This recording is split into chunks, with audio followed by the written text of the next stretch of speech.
이 건물을 매입해서 리모델링 공사를 하는데 돈 1,000만 원씩 인근 지역에 그 어려운 지역교회를 위해서 도왔다고 하는 이야기를 사석에서 무슨 이야기를 하다가 그런 이야기를 들었습니다.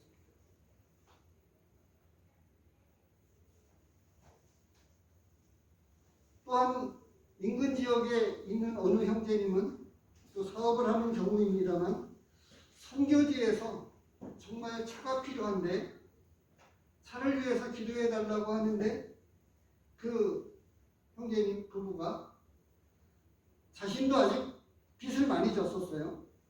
빚을 아직도 남아있다고 그러더라고요. 그런데 이 지금 나오는 이 승합 차량, 요즘 나오고 있는 스타렉스, 이게 지금은 차값이 많이 올라서 3천만 원이 아니고 웬만큼 한 4천만 원 돈 정도 되는 것 같아요. 대략적으로. 정확하게 잘 모릅니다. 근데 이 선교지에 필요한 차량을 위해서 헌신했다고 하는 이야기를 들었습니다. 이타적 삶을 살아가는 사람들은 정말 믿음 안에 있는 사람들입니다. 반대로 자기중심적인 삶을 살아가는 사람들은 어떻게 이야기할까요? 구원받았지만 육신에 속한 사람이라고 하나님의 말씀에서는 말씀하고 있습니다. 육신의 삶을 살았던 이 에서는 정말 부를 추구했고, 그리고 이 세일산으로 가서 그곳에서 정착해서 살면서 그 자녀들은 안정적인 삶을 살 뿐만 아니라 이미 그들 사회에서 제가 찾아보니까 한국계 이 여성이 미국 하원 의원이 되었던 기록을 잠시 찾아봤습니다. 임명식이라고 할까요? 이 자리에 하원 의원에 당선된 그 자리에 그래도 한국인의 긍지를 가지고 그 자리에 한복을 입고 참석했었다고 하는 기사를 보았습니다. 미국 사회에서 한국계의 그 사람들이 교포이겠죠. 이미 미국 시민권을 취득한 사람인데 한마디로 성공하기까지는 그들과 동화되어지지 않으면, 철저하게 미국 사람으로의 변신이 이루어지지 않으면 성공할 수가 없다는 이야기입니다. 자, 이야기는 조금 이상하게 흘러가는지 모르겠습니다만 생각해 보세요. 저희 형님도 제 여동생도 미국에 살고 있습니다. 또 많은 사람들이 미국에 가서 살고 있습니다. 근데 어려서 이미 간 사람들은 자기 정체성이 어려워집니다. 내가 미국 사람이냐 한국 사람이냐라고 하는 이 자기 정체성의 혼란을 누구나 겪는다고 부릅니다. 그 미국에 살고 있는 사람들은 어떤 삶을 살까요? 한국을 잊어버리지 못하는 거예요. 한국 뉴스를 보고 한국에 대한 이런 것들을 많이 간직하고 그리워하고, 그리고 한마디로 이야기해서 향수병을 앓는다고 이야기합니다. 그러면 다시금 말씀으로 돌아와서 영적인 사람들은 어떻게 되죠?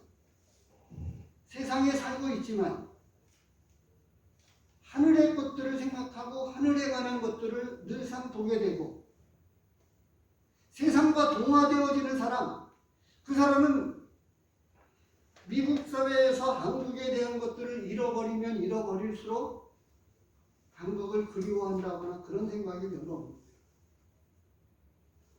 마찬가지겠죠. 세상과 동화되어지는 성도들의 결말을 이 36장에서 결론적으로 말씀하고 있다고 합니다. 세상에 그곳에 정착해서 이 세일이라고 하는 단어 자체는 척박판이라고 하는 그런 그 뜻이 담겨져 있는 땅이에요. 그곳에 원주민이었던 이 꼬리 족속, 이런 족속들과 통혼하면서 이방 여인들과 가까이 결혼하고 이미 그들과 합류되어져서 그들을 자기 사람들을 만들면서 이미 그곳 사회에서 지도자가 되어지는 그 후손들이요, 그 자녀들이 족장들이 다 되어지는 그것은 쉽지 않은 거예요. 그 사람들보다 뛰어나야 된다라고 하는 이야기죠. 영적인 가치를 바라보고 영적인 것들을 위해서 산다고 하면 그런 것보다는 잠시 말씀을 드려도 기도경 제가 그냥 언급을 이해해 주세요. 우리 그 박준영 형제님. 우리 형제님이 지금 오늘 교회에 방문한 이유가 우리 자매님이 아내된 자매님이 상고동에 친정 부모님들이 살고 계세요. 근데 그 친정 그 장모님, 우리 형제님의 장모님, 자매님의 친정 모친이 이번에 기성교회의 권사 취임식에 참석했다고 합니다. 근데 조금 전에 인사를 나누면서 우리 형제님이 그런 이야기를 하시더라고요. 고민을 많이 했다. 그러면서 고민 끝에 오게 된 배경은 그래도 이런 자리를 빌어서 복음을 위해서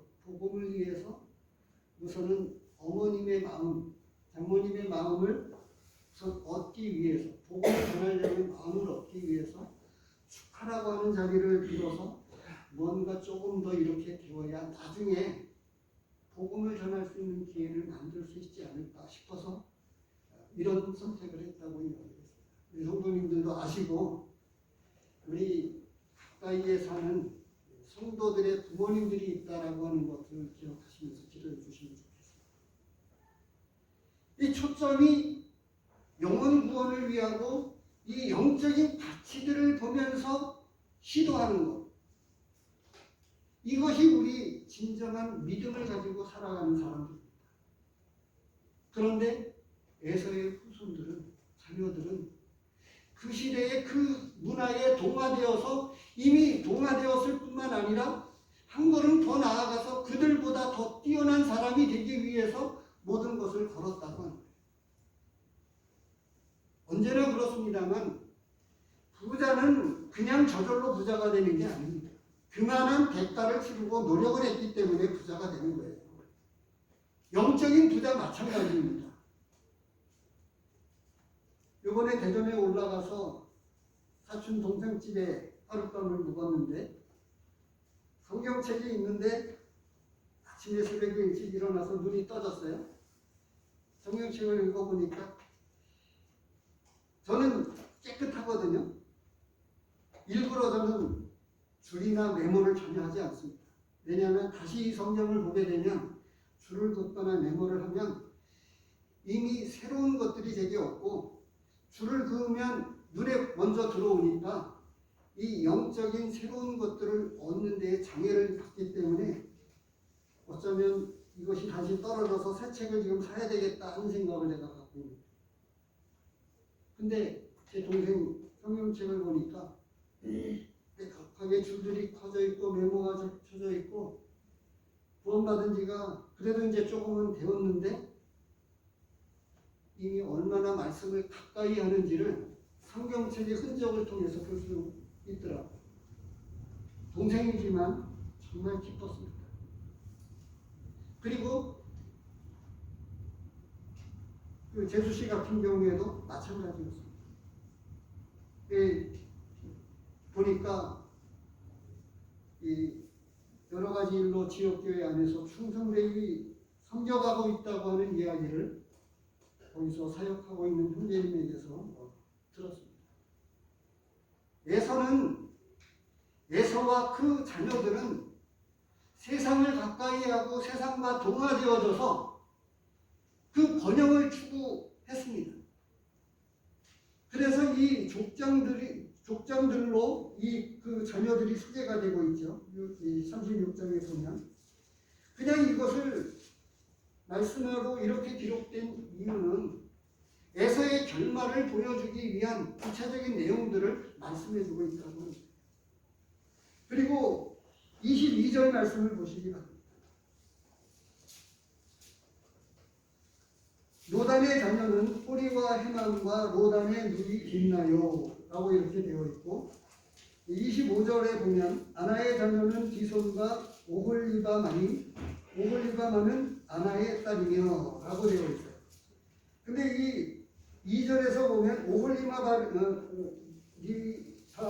이야기하고 있는데, 아나의 딸 오홀리바마를 자기 아내로 맞이하고, 이미 그들과 얼마만큼 동화되어져 갔느냐라고 하는 것을 잘 드러내주는 말씀 가운데에는 22절서부터 25절 말씀을 특별히 염두에 두면 그것을 찾아볼 수 있습니다.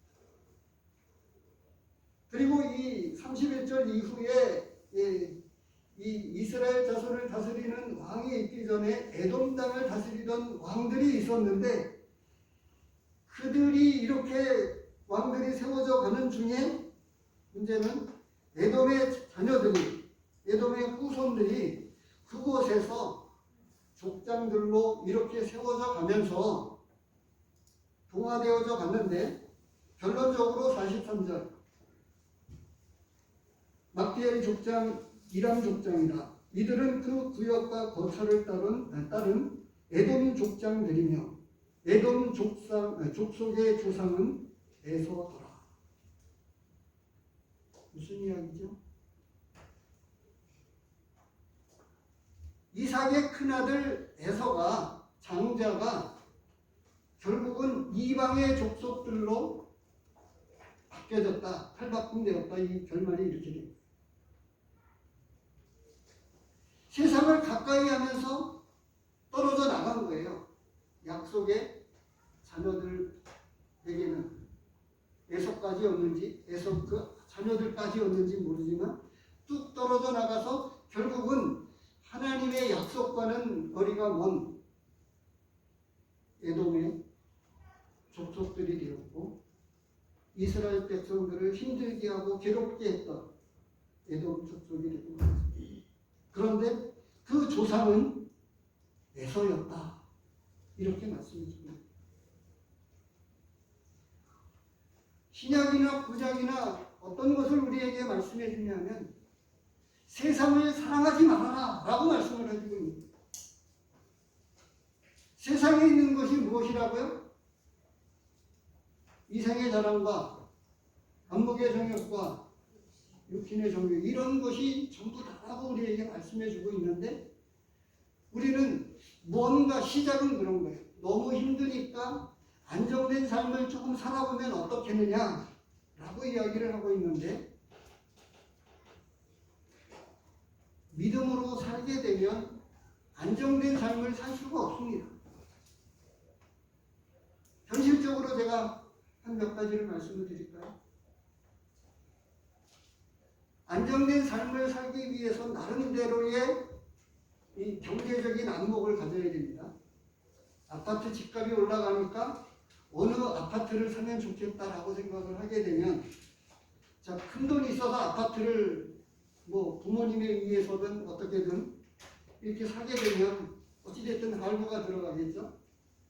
아파트 할부해야 되지, 차 할부금 넣어야 되지, 언제 하나님 앞에 드리고 구도자들을 섬길 수 있겠습니까? 그런 것들이 다 우선순위가 되어버리면, 진짜 믿음으로 살게 되면 상대적으로는 궁핍하게 살 수밖에 없는 것입니다.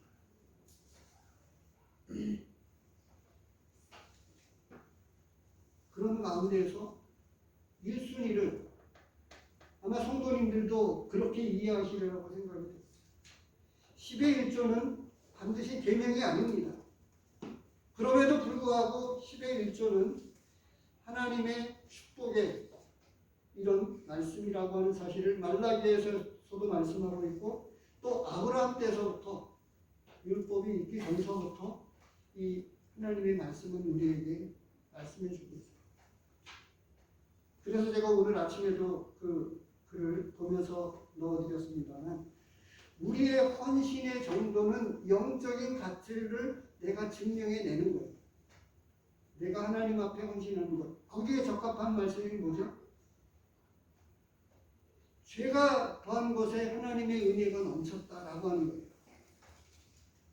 그러면 하나님의 은혜를 넘친 그것을 통해서 나는 더 많은 진정한 감사를 물질로, 우리의 시간으로, 우리의 마음으로 이런 것들을 더 넘치게 하게 되는데, 에서의 그 자녀들은 결국은 그 길로 이 세일산에 정착하면서 에돔 족속이 되어버리고 말았는데, 에스겔서 35장을 보시면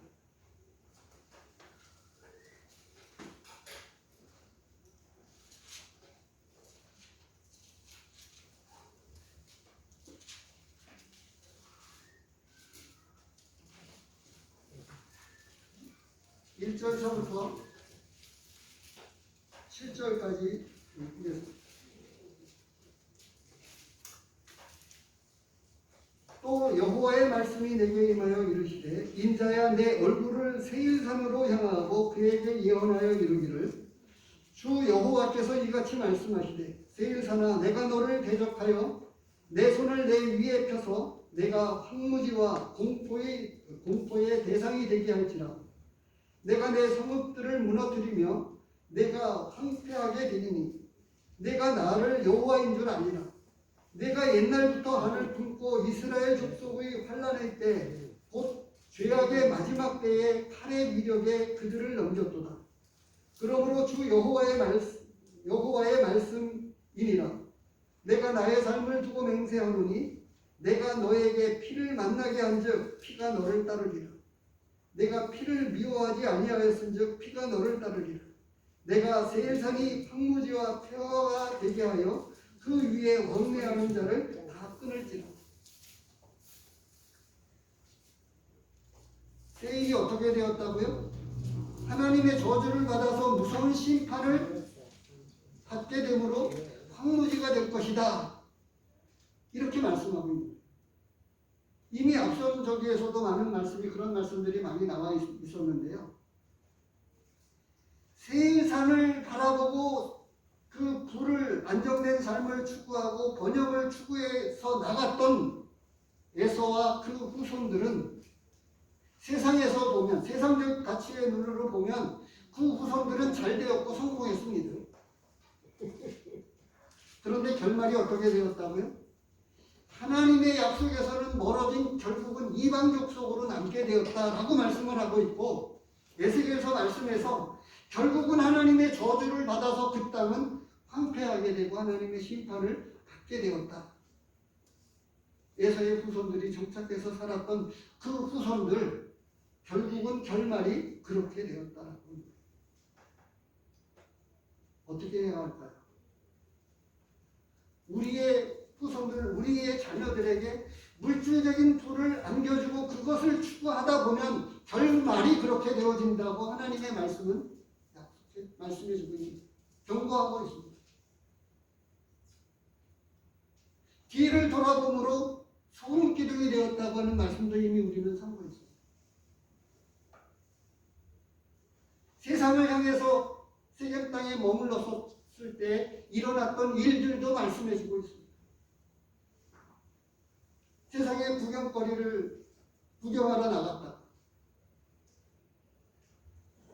하나님은 곳곳에서 우리에게 세상을 사랑하지 말고 안정된 삶을 살기보다는 복음을 위해서 고난받는 삶이 진정한 축복이다 라고 우리에게 말씀해주고 있습니다.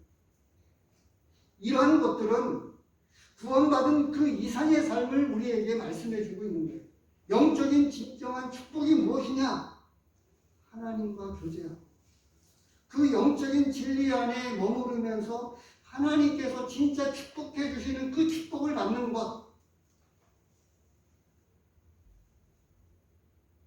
야곱은 어떻게 되었을까요?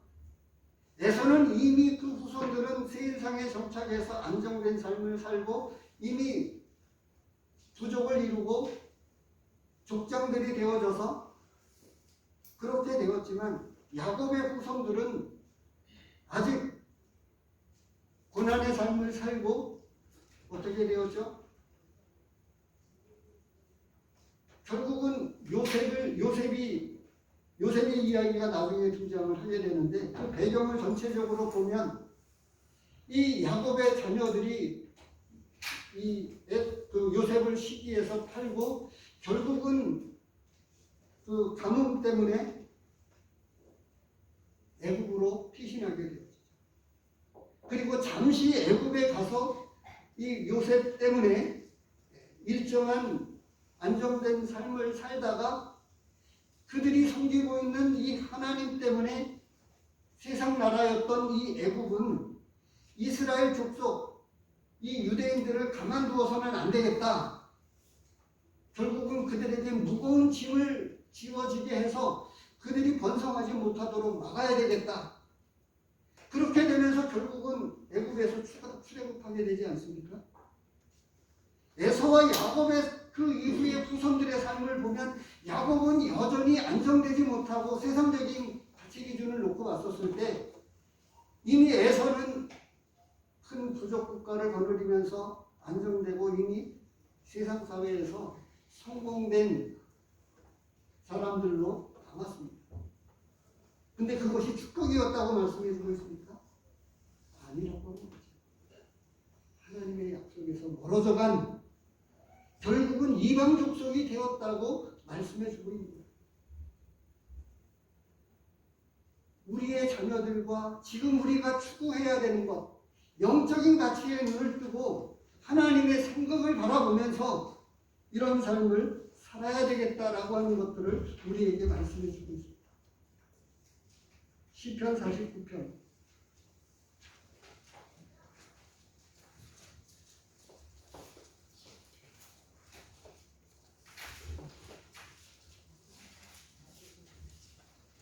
13절을 말씀을 보기 위해서 12절과 13절을 같이 보겠습니다. 시편 12절 13절 사람은 존귀하나 장구하지 못하며 멸망하는 짐승 같도다.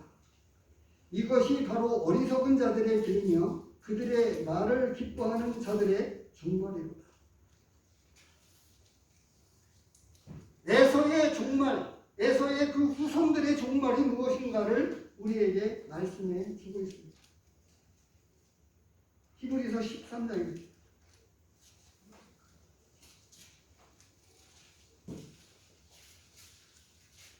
7절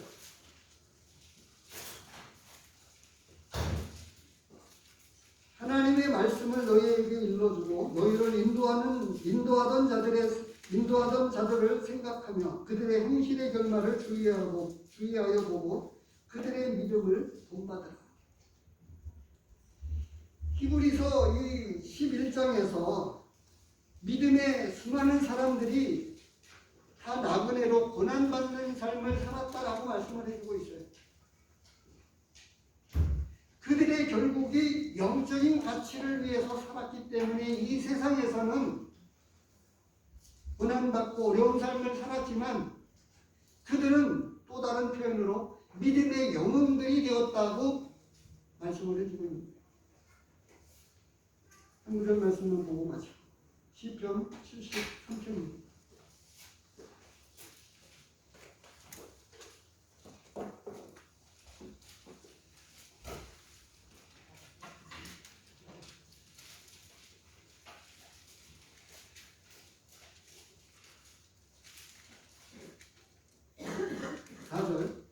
그들은 죽을 때에도 고통이 없고 그 힘이 강건하며 사람들이 당하는 고난이 그들에게는 없고 사람들이 당하는 재앙도 그들에게는 없나니 그러므로 교만이 그들의 목걸이요 강포가 그들의 옷이며 살찜으로 그들의 눈이 솟아나며 그들의 소득은 마음의 소원보다 많으며 그들은 능욕하며 악하게 말하며 높은 데서 거만하게 말하며 그들의 입은 하늘에 두고 그들의 혀는 땅에 두루 다니구나. 14절 나는 종일 재난을 당하며 아침마다 징벌을 받았도다. 내가 만일 스스로 이르기를 내가 그들처럼 말하리라 하였더라면 나는 주의 아들들의 세대에 대하여 악행을 행하였으리이다. 내가 어쩌면 이를 알까 하여 생각한즉 그것이 내게 심한 고통이 되었더니 하나님의 성소에 들어갈 때에야 그들의 종말을 내가 깨달았나이다. 주께서 참으로 그들을 미끄러운 곳에 두시며 파멸에 던지시니 그들이 어찌하여 그리 갑자기 황폐되었는가. 놀랄 정도로 그들은 전멸하였나이다. 결국은 믿음으로 사는 것이 진짜 축복이다라고 말씀을 해주고 있습니다. 에서와 에서의 후손들이 이루어 놓은 이 번영과 부는 결국은 하나님의 약속에서 멀어져서 이방 족속이 되고, 그들은 결국 이스라엘 백성들, 하나님께서 택하신 이 하나님의 백성들을 힘들게 하고 어렵게 만드는 그런 족속들도 남게 되었다고 합니다.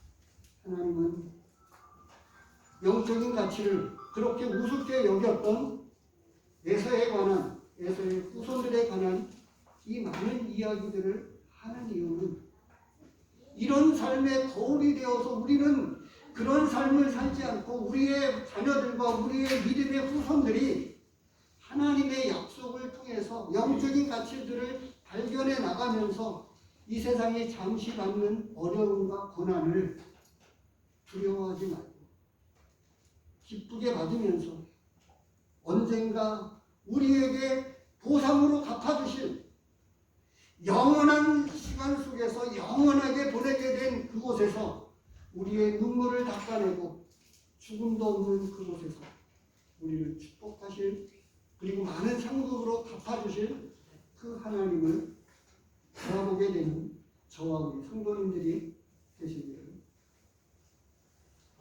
기도합니다.